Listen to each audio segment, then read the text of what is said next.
โอ้โหหับท้องเลยฮะโอ้โหหับท้องหนักๆเลยไม่ได้สกัดเราละ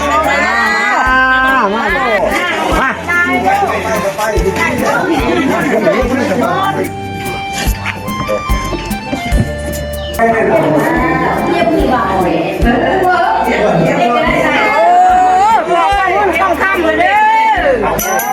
อไปเย็นเลยคู่กันยื่นใบมือปีว่าอยู่ในหนึ่งปีแล้วเราห้างทุกทีไปทางไหนดีคุณท่าไปพูด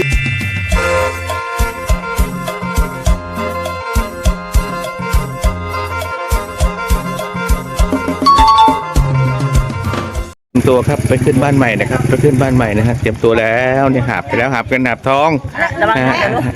หับหนักไปนะครับแล้วมาพี่บ้านมึงนี่มามุ่นเพิ่นมาสิไปเลยแต่งอะไรได้เนี่ยโอ้จับเต้เฉาเดี๋ยวจะลอยเลยเนี่ยพาจิพาเจ้าเลยถอยถึงมาแล้วค่ายก็ได้เชื่อค่ายก็ได้เด็ดพวกนี้มีเจ้าค่ายก็ได้ใช่พวกนี้พวกค่ายเจ้าเป็นค่ายแค่จองไปรอบนี้คันรอบนี้เด้อเจ๊จองว่าให้ข้ามขายกับน้อง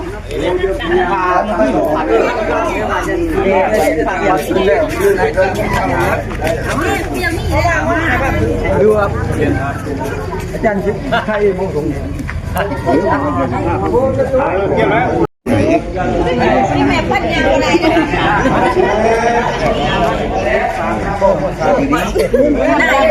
เดี๋ยวไปตัดต่อให้จะทำเป็นวิดีโอให้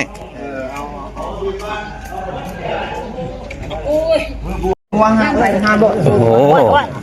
ทำเงินหับทองใช่เลยไปเลยไปบืนหนังแล้วถามดอกพัดโมเมนต์แล้วก็แกงทิมอยู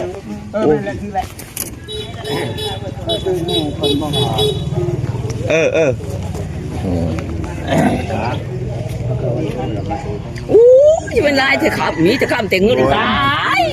เป็นเบื่อเต็มสารแล้วนะคะมาลายเฉยดิคู่กันคนที่นั่งอยู่นี่จะน้อยจะป่วยจะน้อยจะป่วยเวทีพาไปเต้นบอลเลยนี่ครับใช่เลยติดโอ้ดีแล้วโตแล้วเนาะไม่ใช่ยังติดแล้วจำใจมือนี่ก็ให้เจ้าหามี มันเงินต่อมาเลยต้นชันดีโอ้โหหับท้องเลยฮะโอ้โหหับท้องหนักๆเลยโอ้ยเพลงก็ให้ลูกๆบ้านลูกมันตกเด้อไว้เด้อจะนี่เด้อผม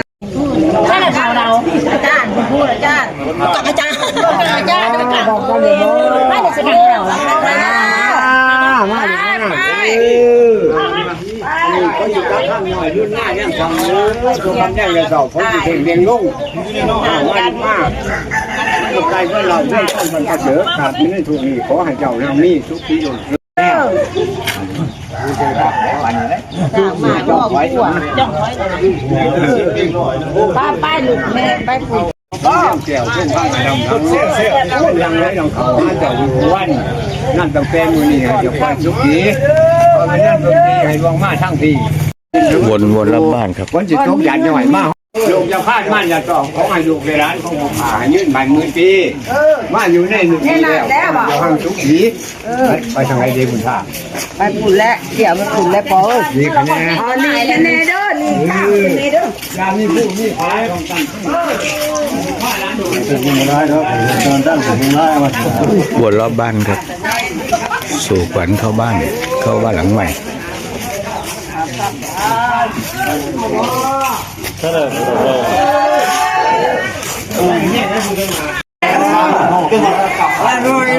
นักบุญนักขับ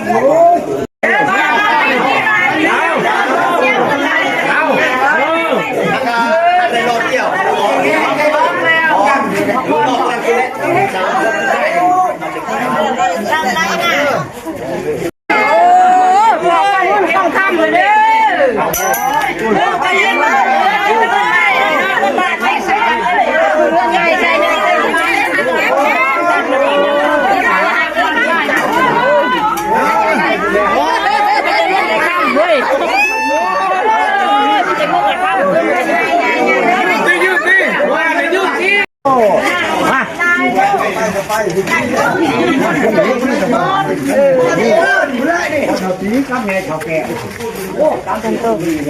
จะไม่หัวร้านยัง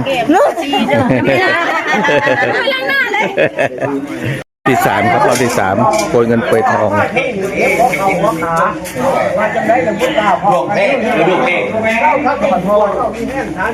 อันนี้ทำกับป๋า แย่นะพ่อคนเหนื่อยคนขับคนเศร้าชนะเอาเงินเลยเอาคนดูแลคนดูแล มาเลยใช่เลยอันนี้เนาะโรคกัญชาอันนี้ว่าเขาภาษาแก้วนี่ด่านมุ่งเทียนนั่นแต่ว่าเรื่องมันขั้นท่องเมืองนี่แต่ว่าแน่นอนเลยอยู่เขาเลยเนาะไม่ใช่ที่ว่าชาเขาที่ไหนนี่บอกพักสอบคนพ้นเป็นโอ้ยบอกแต่ร้านกับพ่อสาวเที่ยงเก่ากันเดินทองจะมาเธอนี่ต้องข้างบังของน้องลูกเจอยังมาบ้านพ่อไม่ได้กันกันเลยไปเลยจะมีเข้าไปให้ยื่นมันยื่นที่เลยบอเนาะแกบ่มีจ้างมาจะแขวบ่มีเนาะโอ้แม่ทางนี่นะแกเล็กหน่อยเมื่อมันขั้นท่องนี่บอกเก่งด้วยโอ้ยดังเลยจะดังไปเข้าบ้านใหม่ มันยืดแล้วบาดนี้มาขับมาพูดแล้วบาดนี้เด้อโอ้ยพี่เด้เนาะมาอยู่ว่าใกล้พี่พูดท่านมาชิมาขับมาพูดมามันมาโค้งมาชุ่มมาชื่อนี่มียังแน่พอภาพเอามาดำเขาขับเขาพูดมีบอ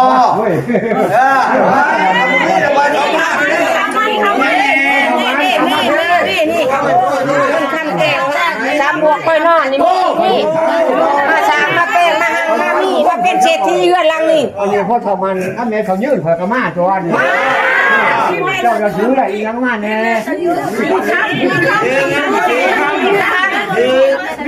นี่พามาใส่ได้โอ้ยนี่บอกพอเราชี้ข้าวโพดกับเน้นเขาแก้วได้ยังมาแน่ได้เงินเลยทำงานให้ทำเลยประชาชีเลยครับนี่ตัวผ้าจะเกินทั้งท้องใช้เป็นแก้วห้องใช้เป็นห้องโซเชียลจะตัดต่อให้จะมาอะไรกินเอาบาดิหวานของแม่ก็หมดแล้วนี่แม่บ้าน นี่เงินครับเงินครับอันนั้นหาบทองอันนี้พ่อที่พ่อที่จะตัวของนี่ชื่อโบยาเพ่งเอาให้ลูกเขาแม่เพลงเอาให้ลูกขึ้นบ้านหลังใหม่จะได้เป็นรวยเขาศักดิ์สิทธิ์เป็นบอกเอาเลยเว้ยเขาศักดิ์สิทธิ์มากเอาคุณเนี่ยเป็นคนพ่อ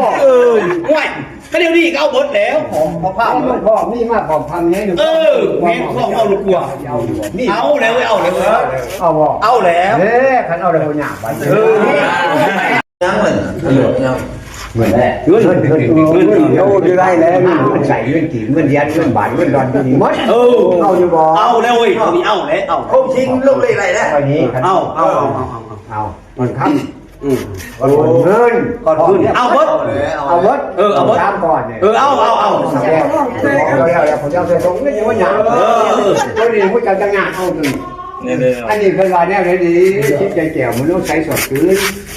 เป็นเดินข้ามเดินหล่นเพราะเดินได้ห่างดีมันเป็นต่างโมไรสองของตรงเทียบครับข้าวทิพย์ดีดูเลยเนาะอันนี้เป็นว่าเอาทิพย์แล้วตัวนี้นะเขานำเครื่องทุกข์โอ้บ่เอาไว้ยังเอาไว้เยอะยากนี่อย่าพูดยากเรียกชื่อชายพ่อไหมบ้านหลังใหม่ร่ำรวยเงินเยอะๆนะครับหาบทองเข้าบ้านแล้วครับหาบทองเข้าบ้านแล้วเงินเข้าบ้านแล้วมาค่ะใครเนี่ยเจ๊จะได้พวกใครยังมี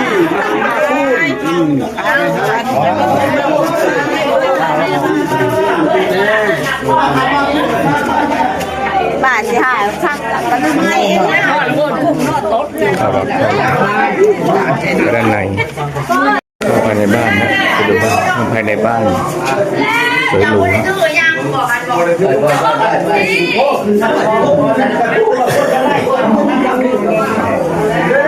ชั้นบ เ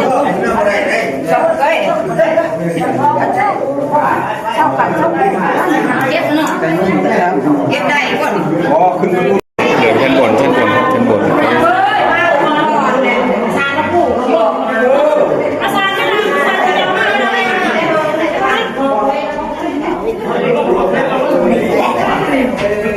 อาซาละปูบ้านซาละเสือแม่อาซาละเสือขึ้นมานะเลยซาเสือขึ้นมาดิไว้เราเสือมา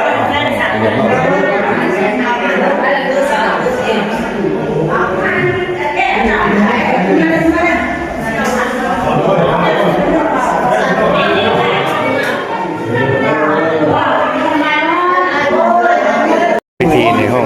ชั้นบนชั้นสอง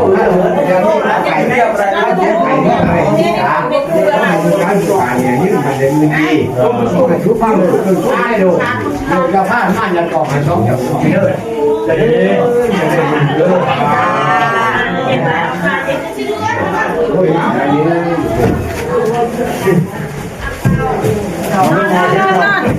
มาจากพวกใกล้ๆ ตาว่าคนไว้ใช้คนไม่ได้ไปใช้มาใช้คนนี้เราเอาวงท่านใหญ่เขาแต่นี่นั่งหล่อนก็ได้พอผมสั่งงานนั่งหล่อนก็ได้ใช้ไม่ดูเขาต้องตามมาเมื่อเขาได้มาพวกนั้นสอบแรกขอให้นั่งจะเก็บไม่ได้นั่งทางเราเงินเฮ้ยข้ามีอาจารย์ถ้าย้ายสิ่งไม่เท่ากันก็ดีโอ้ยแบบเพื่อน เปิดโลกนั่งนี่นั่งนี่ ทำพิธีสู่ขวัญขึ้นบ้านหลังใหม่ครับ มาฝึกดูด้วยข้ามน้ำมันจะมีแกบนเรือนทั้งหลายได้มาเรียกทั้งตัวเราที่น้ำเนี่ยนะว่าจะมีตัวด่างงอกไว้ได้สักมาขอให้เจ้าป่าแก่มุ่งมั่นจริงทั้งปวงนะครับเด้อตัวนอนเนื้อน้ำต้องเป็นตรงขอให้ขอบเจ้าทั้งสองทั้งสามทั้งสี่เจ้าให้มีอายุยาวๆเขาขอให้เป็นเจ้าแก่แต่ว่าให้เป็นไม่ตาว่าไม่ถูกไปดีจนกว่าสิบป่าดีสลาย ใช่เลยดิทำไมหนู มีคนต่อ โอ้โหถ้าใส่ได้400,000 บาทนั่นจะ จะหมดไปมาก ไว้ได้1,000 บาท นั่นเพื่อนลูกโตเลย อยู่น้ำล้างได้บ่ไร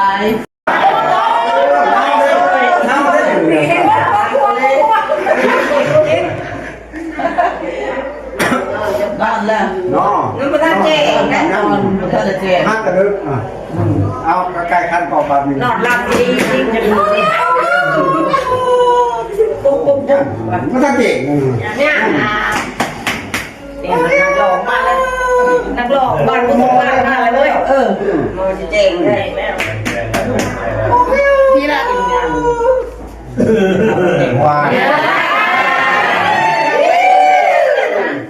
แต่เขาโตลูก ไปกัน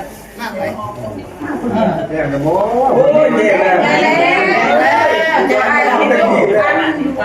นี่เนาะโอ้ยไม่นอนนอนนี่งอนนี่ วันนี้อันนี้ ดีเด้อ จับแรงแล้วแรงแล้วนี่แรงกันเงินไทยมันโดดแต่คอยอย่างงอ มาเรื่องนี้ก็เรื่องนี้ ไปเจ้าอำนาจได้ ภาพนอนไปเรื่องใกล้ แต่น้องป่าแล้วน้องป่าเยอะขนาดน้องโอ้ยน้องไม่น้องสบายก็เอาสบาย ก็คือเบื่อมากเลยครับหมอกำลังกระโดดใหญ่ เสียงนี้คำเฮ้ยเรื่องเป็นไงครับหัวโน้เทียบมันยังมีความสำคัญเรื่องแรงจากอย่างหนึ่งใจหนุ่มหนุ่มก็มันจะเสียของวันนี้ เขามาจากว่าคือถูก ลุกไม่ไหวมาน้ำหูเจ้าไว้ก่อน เอาแท้ได้ อย่าลืมไปชาร์จตัว อย่าลืมเลยสามตัวแล้วบาทนี้ เอาหันตัวเดียวลงไปได้ ตัวเดียวเลยแหละ ตัวเดียวบางมองบางเลย รอกันหน่อย บ้านนี้อย่ามองกันนะ โอ้ยถามโอ้ดูมาเดี๋ยวเนี่ยกินกับโบของโบพอพ่อได้น้ำไปไหนฟังไปกับโบนี่เขาได้น้ำไปเที่ยวทับทับขออยากโอ้ย อยากน้ำ ก็แบบ โอ้เอาหนัก เขาเลย ตื่นแล้วตื่นแล้ว คอยทัน โอ้เขาจับหน้าเลย โอ้ยเขากำลังยังอ่านยังอ่านยังอ่านขึ้นมาเลยจ้ะ ถึงสูงว่าหลังใหม่แล้วร่ำรวยจะมีเงินเขา ก็เขามีคนหลัง มีต้นไม้ใช่อย่าจนรวยอย่างเดียว เขาเลยน่าจะเริ่มติดใกล้มันจะเริ่มติดใกล้ยิ้มเขาแล้วมาจะเริ่มติดใกล้ยิ้มเขาโอ้ยเต้นเก่าเขาก็เต้นทิพย์นี่แต่แนวเต้นเบิร์ดนี่แหละเป็นสิ่งที่เราปีนี้ก็เท่าไหร่นี่เดียวตัดเป็นไงบอกว่าเขาไม่ได้โตขึ้นขนาดไหนบาดคอยหวานหวานจิตสวยเขาไปสู่ในใจโอ้ยหวานใจเป็นสิ่งปกติจำเป็นสาสิ่งกับปากอาหารกินมากเป็นผลนี่ทั้งสี่งอกล้วยปอกคำแล้วเขาก็ปานนี้ก็ได้โดดหน้ารายได้คืออะไรคือแรกบ้า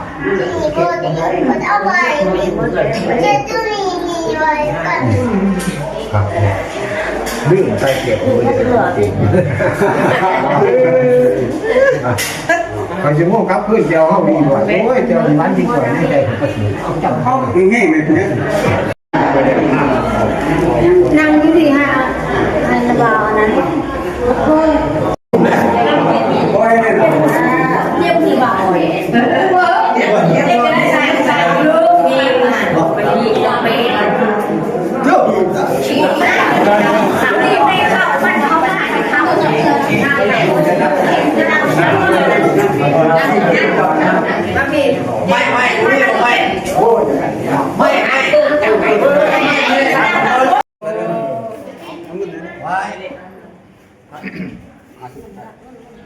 ทั้งนั้นมีแข้ง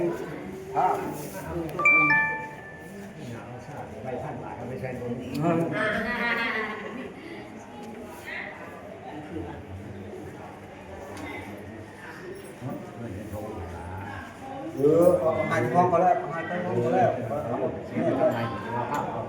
ร้อยหม้อมันเข้าแล้วรอผ้าหม้อมันรอผ้าไปท้อง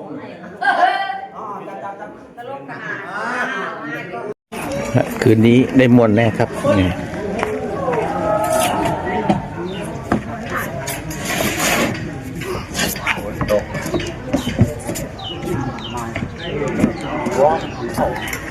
วันแล้ววันนี้มันต้องตกมันร้อนหลายวันนะเนาะ